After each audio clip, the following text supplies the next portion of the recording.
Shalom. Ya, puji Tuhan, kita sudah memasuki pertengahan tahun, yaitu sudah bulan Juni. Sehingga pada bulan ini kita akan belajar bersama-sama tentang keberhasilan. Tentu dalam hidup seseorang, dia akan berharap dia akan berhasil. Dia bekerja akan berhasil. Dia membentuk rumah tangga akan berhasil. Ada tidak orang yang menjalani hidupnya biasa-biasa saja? Tentu saya pikir tidak. Tentu kita akan mau kehidupan kita selalu berhasil. Itulah yang akan kita gumuli sepanjang bulan ini, yaitu keberhasilan. Apa yang membuat seseorang itu berhasil? Minggu ini adalah oleh penyertaan Allah. Kita membaca dari Mazmur 127 ayat yang pertama. Demikian firman Tuhan, nyanyian secara Salomo. Jikalau bukan Tuhan yang membangun rumah, sia-sialah usaha orang yang membangunnya. Sia-sialah pengawal berjaga-jaga. Kalimat yang jadi penekanan kita di sepanjang bulan ini adalah jikalau bukan Tuhan. Saya menegaskan sekali lagi, jikalau bukan Tuhan, dikatakan maka sia-sialah kita berjuang. Sia-sialah kita bangun pagi, sia-sialah kita katakan banting tulang untuk bekerja, kita tidak menikmatinya. Dengan demikian saudara yang dikasihi oleh Tuhan, bahwa kita akan belajar dengan suatu tokoh, yaitu dari Kejadian 39 ayat 1 sampai dengan ayat yang ke-23, yaitu berbicara tentang seorang tokoh dalam Alkitab namanya Yusuf. Ada yang belum pernah mendengar cerita tentang Yusuf? Seorang muda yang manis, parasnya elok. Yusuf seorang pemuda yang hidup takut akan Tuhan. Dalam perjalanan hidup Yusuf itu diwarnai dengan berbagai, saya tadi katakan, pencobaan dan persoalan dalam hidupnya.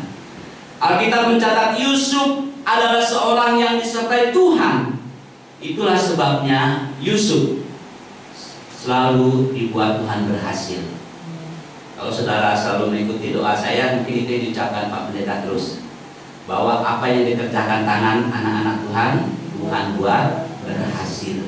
Jadi saudara yang dikasihi Tuhan, hidup ini sebuah perjuangan. Kita harus berjuang, kita harus berperang untuk melawan segala cobaan, persoalan yang kita hadapi. Jangan ditangisi, tapi berjuang melawan semuanya itu. Karena dengan menangis bukan menyelesaikan persoalan, tetapi dengan berjuang kita akan melihat kemuliaan Tuhan itu pasti dinyatakan dalam kehidupan kita.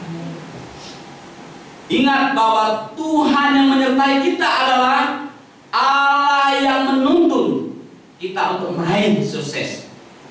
Karena Yeremia mengatakan bahwa rancangan Tuhan itu rancangan damai sejahtera. Tetapi iblis tidak akan senang kita untuk meraih kebahagiaan. Karena saat kita bahagia, saat kita bersukacita, saat kita bersenang-senang, kesempatan iblis untuk menjatuhkan kita kecil kemungkinannya. Tetapi saat kita merenungi, meratapi nasib kita, itulah sasaran empuk bagi si iblis. Tidak gampang. Saya katakan bahwa ada hal-hal yang membuat kita itu menjadi putus asa dan lemah. Disitulah titik yang begitu empuk yang iblis gunakan untuk menjatuhkan kita. Mungkin kita sebagai pengusaha mau cari uang, dia katakan udahlah, harus berjuang. Mungkin kita seorang mahasiswa, kita katakan waduh udahlah, Ataupun mungkin kita seorang yang bekerja, kita katakan udahlah, Tuhan pasti tahu. Tapi saudara yang dikasih oleh Tuhan perlu perjuangan. Ilustrasi yang Ibu sudah sampaikan pada minggu lalu, seorang pengusaha dia ikut suatu bisnis online, tapi waktu ibadah dia tutup handphonenya, dia kelewatan berapa M gitu ya, karena tidak meresponi handphonenya. Tapi setelah kemudian oleh karena Tuhan dia mendapat lebih apa yang sudah ditolak. Berarti dia katakan itu berkat yang tertunda, tapi Tuhan sedang mempersiapkan yang lebih besar untuk itu. Yang penting kita akan taat. Jadi arti hidup ini disertai Tuhan adalah mutlak, sebab tanpa Tuhan kita tidak dapat berbuat apa-apa. Kegagalan demi kegagalan akan menghantui, mengejar kita. Tetapi berkat Tuhan itu pasti bagi setiap orang yang percaya kepadanya. Itu pasti. Jika kita pelajari dalam ayat pembacaan tadi, secara khusus saudara akan pelajari dari Kejadian 39 ayat 1 sampai 23 ini, ada beberapa hal penting yang dialami oleh Yusuf ini sehingga dia dikatakan berhasil. Pertama adalah penyertaan Allah membuat kita menjadi rendah hati dan ramah. Kalau kita membaca dari ayat yang ketiga dan ayat yang keempat, Yusuf mendapat kasih karunia oleh tuannya. Kepada Yusuf dipercayakan, diberi kuasa untuk menguasai segala pekerjaan yang ada. Apa tidak Yusuf istilahnya jadi orang katakan dia sudah jadi tangan kanan, menjadi besar kepala gitu ya. Penyertaan Allah membuat kita menjadi rendah hati. Yusuf menjadi rendah hati. Sebetulnya Yusuf ini dia harus bangga, dia keturunan Ibrani. Yusuf sadar apalah artinya menjadi orang yang sombong. Saudara pasti setuju kalau orang yang sombong itu hanya mendapat kutukan dari orang. Gitu aja sombong amat sih. Ataupun dia menjadi buah bibir orang, atau orang akan membenci. Itu sih ngomong apa sih dia? Tetapi saudara yang dikasih oleh Tuhan, Alkitab berkata orang yang rendah hati disayang oleh semua orang. Makanya Yusuf di dalam perjalanan hidupnya dia selalu disenangi dan dihargai oleh orang, sehingga dia menjadi kepercayaan di pekerjaan, dimanapun dia berada, selalu ia berhasil. Kita ini adalah seorang pekerja, mungkin juga seorang pimpinan di tempat kita. Apabila kita mengerjakan sesuatu dengan rapi dan dengan baik, tentu itu akan menjadi satu reward bagi kita dan kita pasti dihargai dan akan dipercayakan hal-hal yang lebih besar apabila kita bertanggung jawab akan hal itu. Dan yang kedua, penyertaan Allah membuat kita tidak pernah melihat jalan buntu. Dalam perjalanan kehidupan kita ada begitu banyak jalan, sepertinya semuanya menjadi buntu bagi kita, sehingga kita menangisi nasib kita. Kalau kita melihat perjalanan kehidupan Yusuf ini adalah seharusnya dia meratapi nasibnya. Kenapa?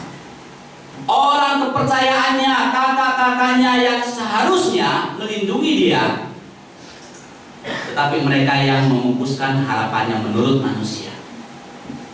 Dia dijual oleh kakak-kakak kandungnya. Dan bukan hanya sampai situ penderitaan yang ia alami. Dia dijual, ada di keluarga Potifar, dan di situ pun dia mengalami satu dikhianat, dituduh untuk berbuat sesuatu hal yang bukan ia lakukan. Orang katakan sakitnya sudah memang luar biasa. Dari awalnya mungkin kita katakan saya ditakdirkan menjadi orang yang tersakiti gitu ya. Kenapa? Ya selalu menderita, tetapi pernyataan Allah membuat semuanya itu tidak menjadi jalan buntu bagi kita, selalu ada jalan. Orang yang disertai Tuhan juga pasti mengalami masa-masa sulit dalam kehidupan kita, namun tidak pernah mengalami jalan buntu. Pasti kita menghadapi masa-masa sulit, pasti kita mengalami masa-masa sukar dalam kehidupan kita seperti Yusuf. Tapi Yusuf tidak berhenti sampai di situ. Dia yakin dan percaya bahwa hidupnya ada dalam tangan Tuhan. Itu juga menjadi pedoman pegangan kita sebagai anak Tuhan, bahwa rancangan Tuhan itu adalah rancangan damai sejahtera. Apapun persoalan, apapun masalah, baik itu dalam pekerjaan kita, dalam keluarga kita, kesehatan kita, dimanapun, yakinlah bahwa rancangan Tuhan itu rancangan damai sejahtera yang akan mempersiapkan kita menjadi lebih luar biasa lagi. Saya waktu persiapan ini, saya harus katakan bahwa Yusuf ini memang luar biasa ya. Tapi kalau saya berjanji kepada anak saya, kalau kamu meraih suatu kesuksesan, Bapak akan sediakan ini. Dia sudah melihat itu, dia sudah yakin, makanya dia berjuang. Tapi Yusuf tidak tahu bahwa satu saat dia akan menjadi seorang pembesar, dia seorang pemimpin. Tetapi yang dia tahu bahwa dia anak Tuhan dan bekerja sebagai anak-anak Tuhan. Sehingga akhirnya saudara yang dikasih oleh Tuhan, Yusuf, Tuhan buat berhasil. Karena dia tidak pernah melihat jalan itu sudah buntu. Selalu ada jalan dalam hidupnya. Ada banyak syair lagu yang diungkapkan, disampaikan oleh anak-anak Tuhan tentang pernyataan Tuhan yang begitu nyata dalam kehidupan mereka. Salah satunya, saya tertarik dengan waktu saya persiapkan firman Tuhan ini, satu lagu, Hanya Nama Yesus. Atau Aksel boleh dampingi dulu, kita nyanyi dulu supaya tidak ini. Saat tiada jalan hadapi persoalan, Yesus ada di sana dan memberiku jawaban.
Yesus ada di sana dan memberiku jawaban.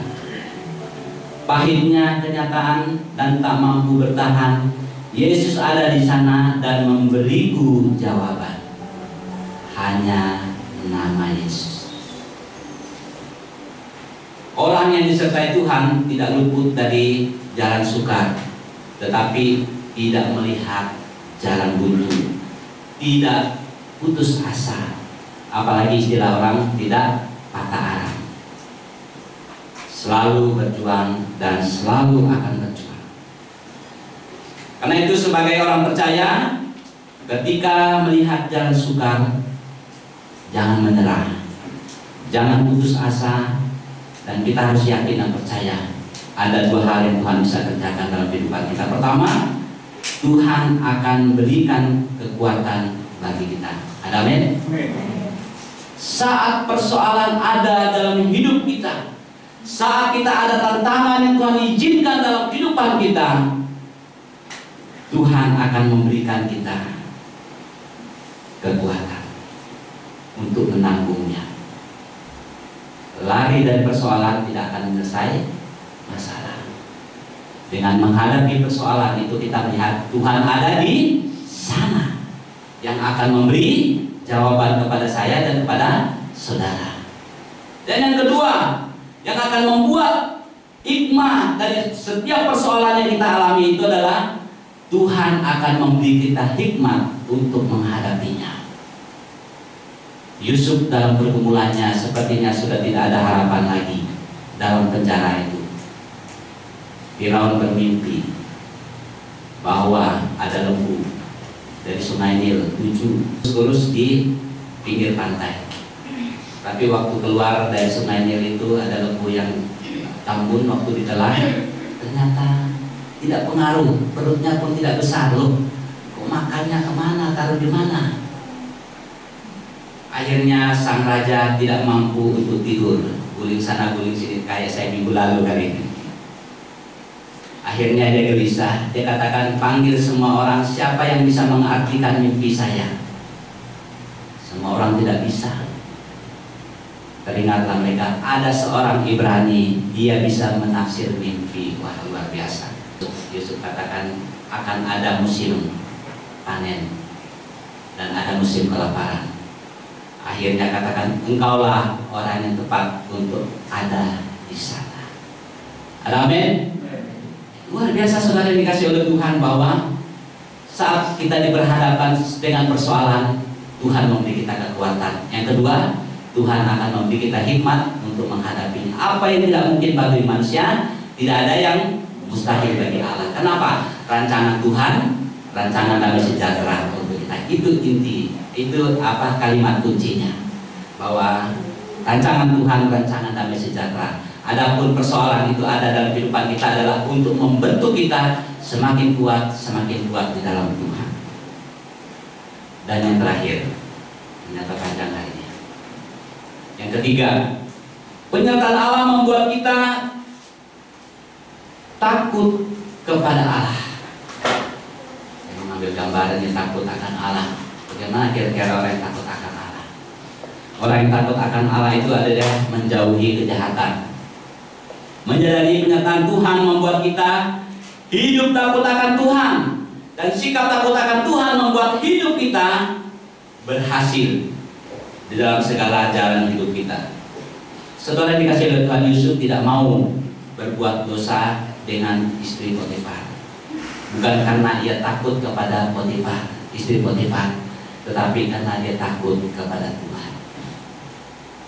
Kita lebih takut kepada siapa sekarang?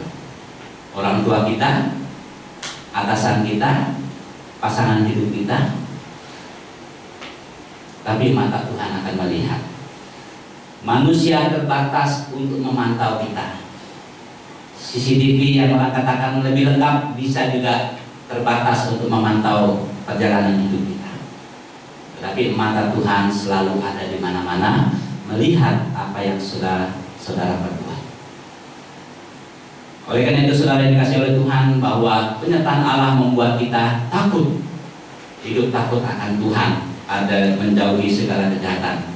Sebab orang yang takut akan Tuhan pasti mengasihi Tuhan dan berusaha untuk hidup suci seperti yang Tuhan kehendaki. Yusuf akan mengutamakan Tuhan dalam kehidupannya sehingga dia berhasil dalam jalan hidupnya.